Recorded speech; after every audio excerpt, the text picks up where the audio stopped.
बचपन में एक सवाल किस किस को बहुत ज्यादा सताया करता, इस बात का जवाब आप कमेंट बॉक्स में जरूर देना। अब कौन सा सवाल है? सवाल आप सोच कर देखिए। हम जब छोटे थे तो दिमाग में एक बात आया करती थी ना कि मरना क्या होता है, कैसे मरते हैं, कैसे मरा जाता होगा। मैं सच बताऊं अपने बारे में, जब मेरे दिमाग में ख्याल आता था ना तो मुझे मरने से बहुत डर लगता था। मैं अपने घर वालों से कहती, मैं अपनी माँ से कहती कि मुझे मरने मत देना, चाहे कुछ भी करना, मेरी मदद करना। लेकिन जो जो हम एक उम्र के पड़ाव पर आते हैं तो हमें सारी चीजें अपने आप समझ आ जाती हैं। हमें समझ आता है कि यहाँ पर आए हैं तो जाएंगे भी। हमने बुरा किया है तो भुगतेंगे, अच्छा किया है तो पाएंगे और बहुत कुछ पाएंगे। आज अक्सर हम चैनल पर लाते हैं कि मरने के बाद एक व्यक्ति जिंदा हो गया या एक महिला जिंदा हो गई। आज हम एक ऐसी कहानी आप लोग के सामने लेकर आए हैं, ऐसी घटना लेकर आए हैं जहां पर एक व्यक्ति मरता तो है लेकिन वो एक और सच्चाई समाज के सामने रखता है, और वो सच्चाई आपको झंझोर कर रख सकती है, सोचने पर मजबूर कर सकती है कि ऐसा भी होता है।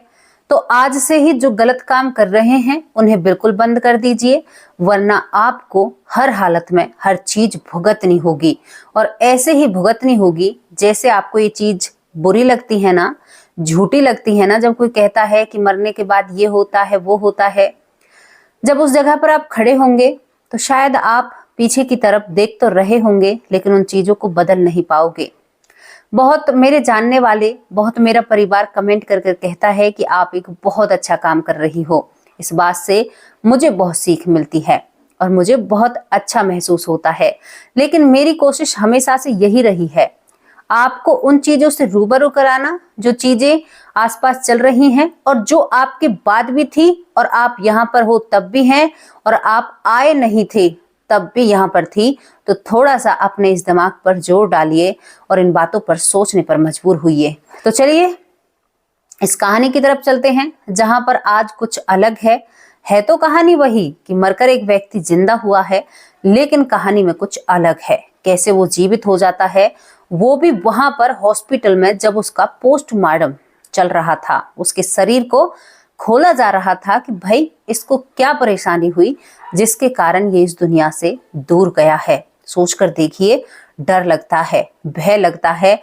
वहां से वो व्यक्ति जीवित होकर वापस लौट कर आता है, आगे की जिंदगी बिताता है। शुरुआत होती है मध्य प्रदेश के अरी गांव से। सन 2018 की बात होती है। अब और शुरू से शुरू करते हैं।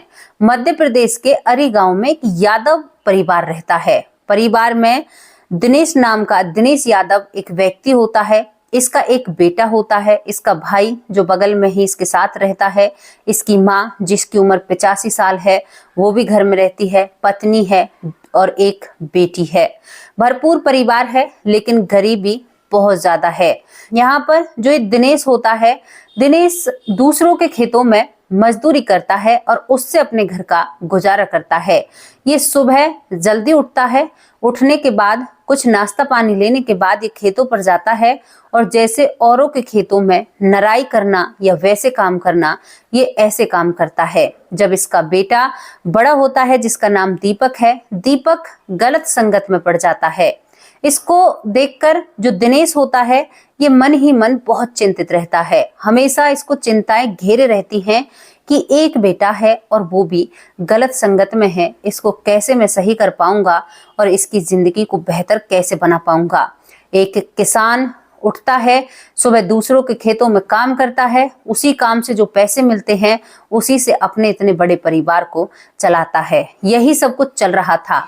अब फरवरी 2018 आती है। जिस तरह से पूरी जवानी इस व्यक्ति की निकल चुकी थी, अब तक इस व्यक्ति की 65 साल उम्र होती है। फरवरी 2018 का दिन होता है। सुबह उठता है, नहाता है और नाश्ता पानी लेता है, थोड़ा सा घूमता है और खेतों की तरफ चल देता है। अब एक खेतों की तरफ डेली का इसका ऐसा आना जाना था, कोई इतनी बड़ी बात नहीं थी। हर रोज खेतों पर जाता था और वहां पर काम करता था, जैसा कि मैंने आपको पहले बताया। अब ये वहां पर काम करता है। आमतौर पर ये 12 बजे तक काम करने के बाद खाना खाने के लिए घर ही आया करता, अपना खाना साथ नहीं ले जाया करता। तो ये खेतों पर काम कर रहा था। अब उस दिन ये दोपहर का खाना खाने के लिए घर नहीं आता है। इसकी जो पत्नी होती है वो चिंतित उठती है, सोचती है कि कहीं निकल गए होंगे किसी दोस्त के साथ या कहीं और चले गए होंगे, अक्सर चले भी जाया करते थे, किसी चीज की कोई पाबंदी थोड़े ही है। अब यहाँ पर शाम हो जाती है, शाम होने के बाद तब भी जो दिनेश है वो घर नहीं आता है। अब घर वाले थोड़ी सी चिंता में आते हैं। ये महिला पड़ोस में जो इसके जेठ जी रहते हैं एक घूंघट डालती है और उनसे कहती है कि आपके भाई घर नहीं आए हैं, जरा जेठ जी आप देख लोगे। उनकी पत्नी से कहती है, वो कहता है मैं देखता हूँ, उसके कई दोस्त हैं गांव में, शायद उनके पास तो ये नहीं चला गया हो, वो उधर देखने के लिए चला जाता है। बेटा जो आराम से रह रहा था, माँ उस पर चिल्लाती और कहती है कि तुम्हारे पिता दोपहर से घर नहीं आए हैं, शाम के 7:30 और 8 का टाइम हो चुका है, तुम्हें शर्म नहीं आती? तुम अपने पिता को ढूंढने की कोशिश नहीं कर रहे हो? तो यहाँ पर जिस लड़के का नाम दीपक होता है, दीपक भी अपने फोन मिलाने लगता है। रिश्तेदारी में तो नहीं चला गया, लेकिन कोई भी खेतों पर देखने के लिए नहीं जाता है। इसके बाद जो 85 साल की इस दिनेश की माँ होती है वो भी रोने लगती है, चिंतित हो उठती है। अब यहाँ पर दिनेश की पत्नी को तसल्ली नहीं होती है। वो अपने साथ अपनी जेठानी, अपने जेठ के लड़के को और अपने लड़के को लेकर अब अपने पति को खेतों में ढूंढने के लिए निकल जाती है। ये पूरा परिवार चिल्ला रहा था और दिनेश को ढूंढ रहा था, लेकिन जैसे ही ये खेतों पर पहुंचते हैं तो वहां पर ये बहुत भयावह सीन देखते हैं। क्या देखते हैं कि जो दिनेश है वो ऐसी हालत में पड़ा हुआ है कि मानो उसके अंदर जान ही नहीं है।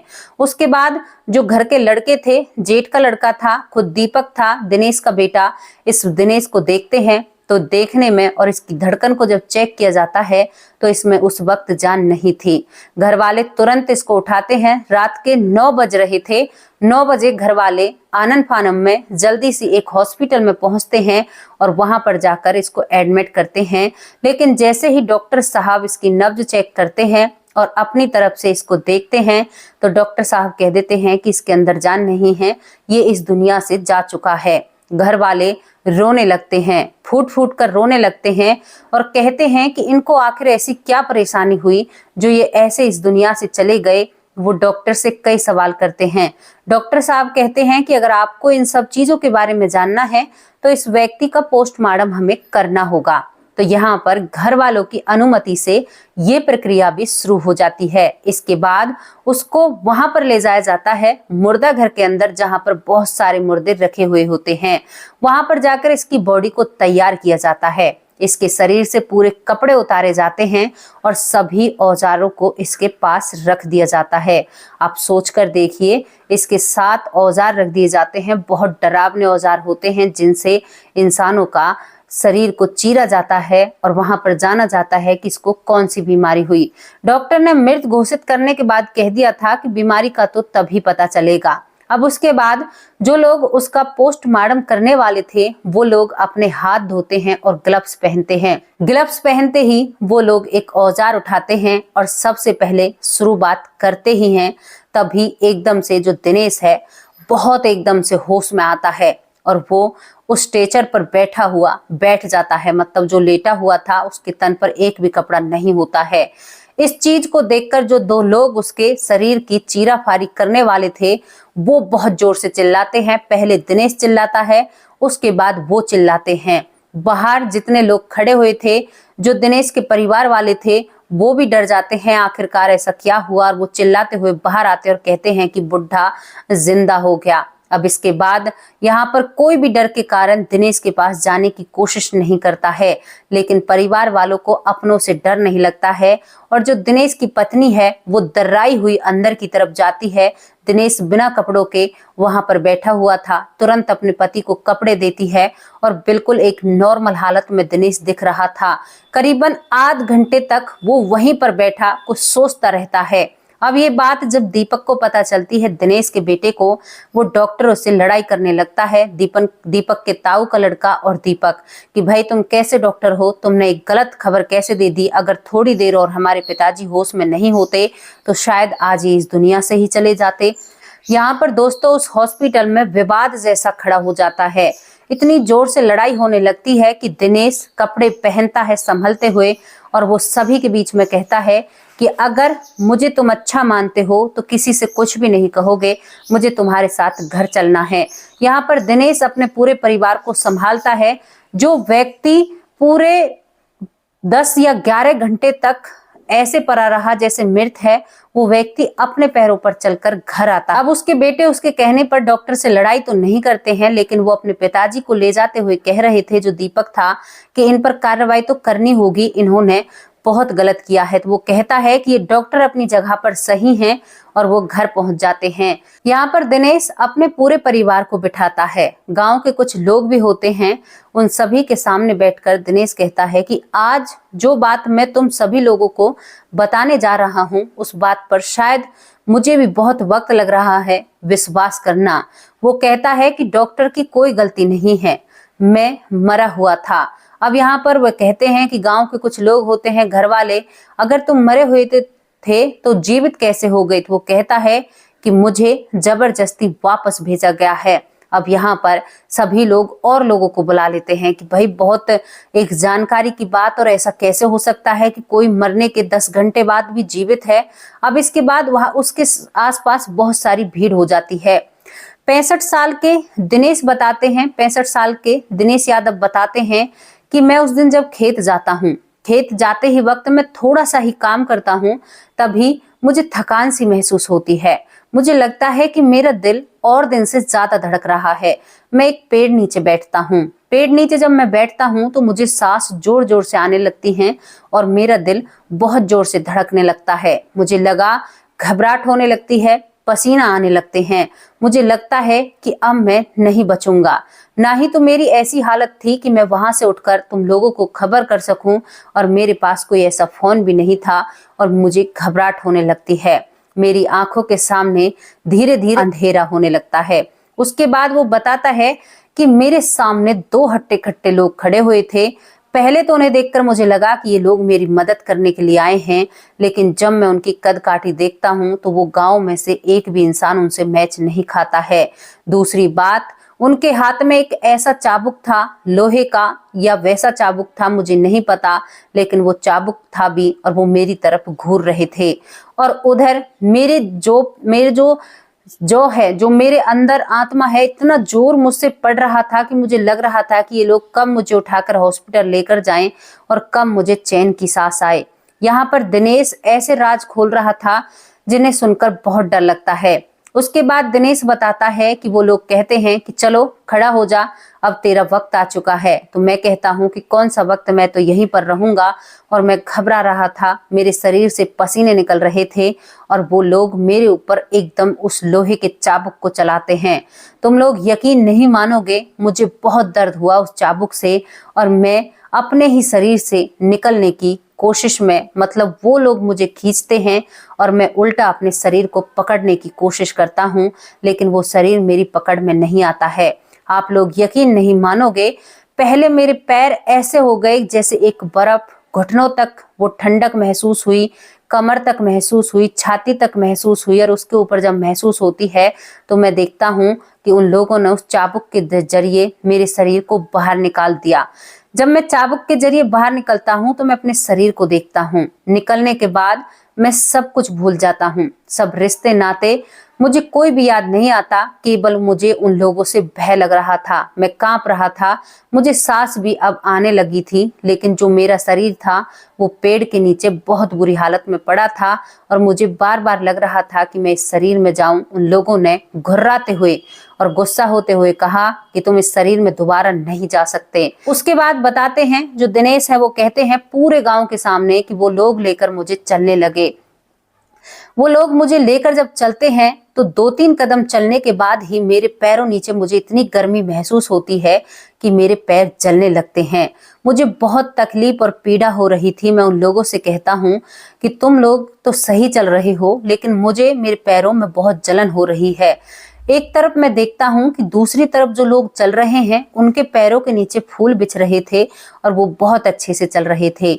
मैं उन 2 लोगों से कहता हूँ कि मैं आप लोगों के सामने हाथ जोड़ता हूँ, मुझे भी उसी रास्ते से लेकर चलिए जहाँ से वो लोग चल रहे हैं। तो वो कहते हैं कि तू इस लायक नहीं है कि तू उस रास्ते से चल सके। दोस्तों, एक व्यक्ति अपने जीवन की सच्चाई बता रहा था, इसमें कोई दो राहें नहीं है। वो कुछ भी छुपाना नहीं चाहता है। वो कहता है कि उन लोगों ने जबरदस्ती उन रास्तों पर मुझे चलाया। आप यकीन नहीं मानोगे, मेरे पैर जल चुके थे, मेरे पैर जल चुके थे। अब उसके बाद एक बहुत बड़ी नदी आती है, जिस नदी में खून ही खून था और बहुत सारी चीजें उसमें ऐसी पड़ी हुई थी कि बदबू उससे मार रही थी। मैं कहता हूँ कि इस नदी में कैसे हम उतरेंगे, यहाँ से उस पार हम कैसे जाएंगे। दूसरी तरफ जो लोग चल रहे थे वो नाव से उस नदी को पार करते हैं, लेकिन वो लोग मुझे उस नदी में, खून भरी नदी में जिसमें से बदबू आ रही थी, जीते जी तो उसको कोई सूंघ नहीं सकता और वो लोग मुझे उसमें डाल देते हैं। मैं डूबता हूँ, कुछ खून मेरे मुंह में जाता है, कभी मैं ऊपर आता हूँ, कभी मैं नीचे जाता हूँ। जैसे तैसे करके मैं उस नदी को पार कर लेता हूँ। वो लोग कहते हैं कि ये तेरा कर्तव्य है और ये ही तेरा कर्म है, ये तुम्हें निभाना होगा। दोस्तों, आखिरकार दिनेश से ऐसा क्या काम बिगड़ गया था जो उसको इतनी यातनाएं दी जा रही थी, क्योंकि हम बहुत सारी स्टोरी लेकर आए हैं। उसके बाद दिनेश और भी राज खोलता है। वो कहता है कि एक इतना बड़ा दरवाजा आता है, बहुत बड़ा दरवाजा, और उस दरवाजे के बाहर इतने सारे लोग चीख रहे थे, चिल्ला रहे थे। मुझे लग रहा था कि मैं अपने कानों पर उंगली रख लूं, और वो लोग इतनी जोर जोर से रो रहे थे कि मेरी रूह कांप उठी थी। वो दरवाजा, जो मेरे साथ दो हट्टे खट्टे लोग होते हैं, वो दरवाजा एक हाथ से उस दरवाजे को खोल देते हैं, वरना हम जैसे लोग तो 10 भी उस दरवाजे को नहीं खोल सकते। यहाँ पर दिनेश ये सच्चाई रखता है।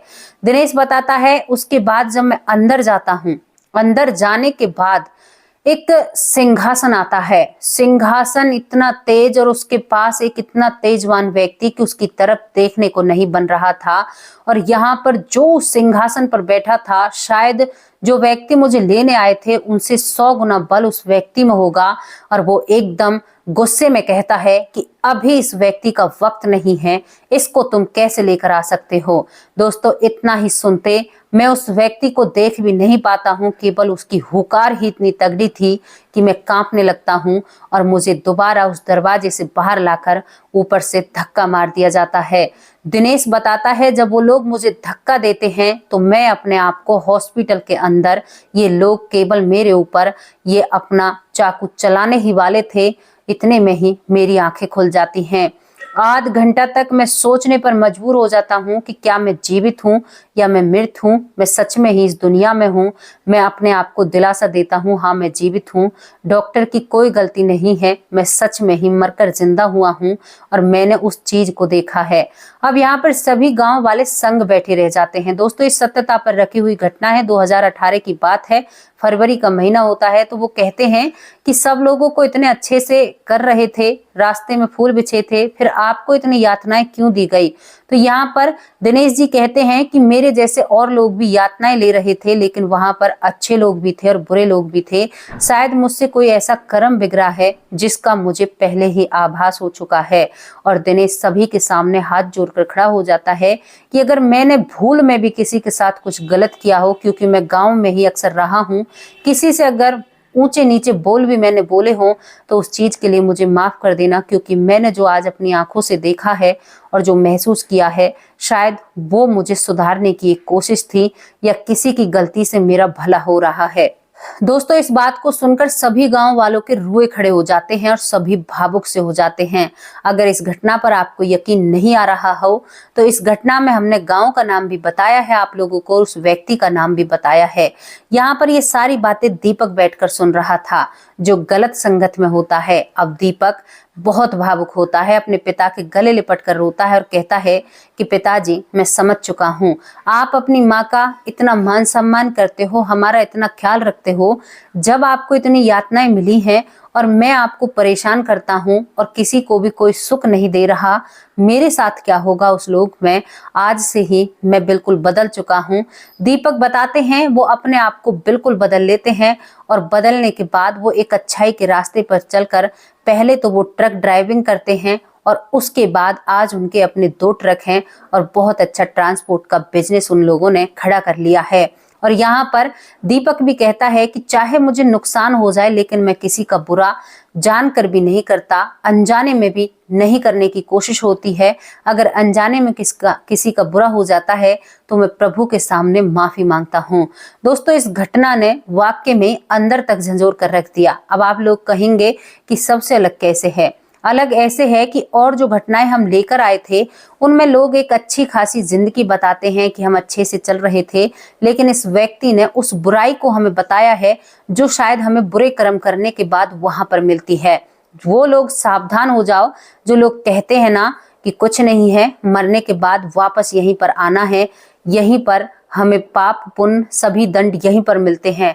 नहीं भाई, ये तो आपको जैसे आप कहीं पर सामान लेने के लिए गए हो ना और वहां पर आपको टिप दे दी जाती है। कहते हैं हम बचपन में जब दुकान पर जाया करते हम तो लभाब कहा करते।